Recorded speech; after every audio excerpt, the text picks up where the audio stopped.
Est-il la tradition? Sur France 2, ce dimanche 1er janvier 2023 à 11h15, l'année commence, vraiment, avec le concert du Nouvel An, grand concert événementiel à Vienne.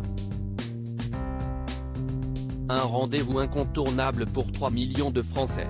Dimanche 1er janvier 2023 sur France 2 à 11h15, les téléspectateurs vont retrouver comme tous les ans le concert du Nouvel An. Un concert présenté par Stéphane Bern, dont le magnifique message pour les fêtes a ravi ses followers est déjà à la tête de la grande soirée du 31 à Fontainebleau, qui animera ensuite l'émission Escapade viennoise. Un concert suivi par 100 millions de téléspectateurs dans le monde dont 3 millions rien qu'en France. Créé en 1941, ce show est retransmis en France depuis 1958 et reste le plus grand événement de musique classique diffusé en Eurovision, oui, comme le célèbre concours du même nom, et désormais en Mondovision, comme la Coupe du monde de football. De quoi s'intéresser de plus près à ce premier rendez-vous incontournable de l'année. Le meilleur orchestre du monde, directeur délégué au théâtre et aux événements internationaux à France Télévisions, Nicolas Auboineau s'occupe, avec un plaisir non dissimulé, de ce programme depuis 16 ans. C'est une tradition immuable avec un dispositif que l'on connaît par cœur, les fleurs, l'orchestre et surtout les valses de Vienne. Et un horaire qui ne varie jamais également. En effet, cette tradition exige d'être sur le pied de guerre dès 11h du matin, et ceci le lendemain du réveillon. Dans les maisons, on a fait la fête, on a dansé. Beaucoup mettent le programme pour faire leur ménage en musique, s'amuse Nicolas Auboineau. Plus sérieusement, c'est un rendez-vous que beaucoup attendent car c'est l'occasion d'entendre l'Orchestre Philharmonique de Vienne, le meilleur orchestre du monde.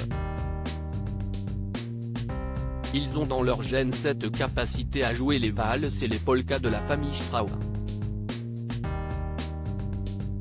Car, comme tous les ans, la famille Strauss est à l'honneur pour ce concert. Est-il le chef d'orchestre de la QV 2023, Franz Welser-Most, qui a choisi les morceaux dans la bibliothèque musicale de l'orchestre de Vienne. Il a sélectionné les incontournables La Marche de Radetzky de Johann Strauss père ou Le Beau Danube bleu de Johann Strauss fils, mais aussi des morceaux plus rares des deux autres fils Strauss, Joseph et Édouard. Suivez le guide. Si le concert est entièrement géré par l'Orchestre Philharmonique de Vienne, choix des morceaux, des compositeurs et du chef d'orchestre, et de la chaîne autrichienne Orff qui capte l'événement, France Télévisions habille l'événement d'une émission, avant et après sa diffusion, Escapade viennoise. Benoît Dutertre pour France Musique et Stéphane Bern pour France 2 vont lancer le programme en précisant son sommaire, souligne Nicolas Auboineau.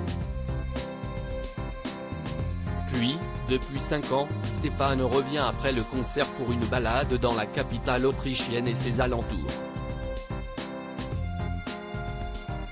Est une belle idée, je trouve, de prolonger le moment avec ces promenades inédites et souvent insolites.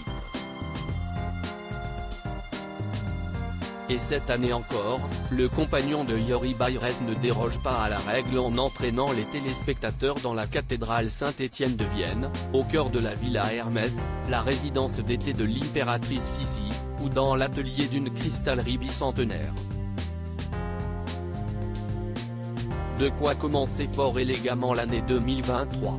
À lire aussi on n'a pas gagné la Coupe du Monde, mais Stéphane Bern et son amoureux Yori Bayres partagent un magnifique message vidéo pour les fêtes.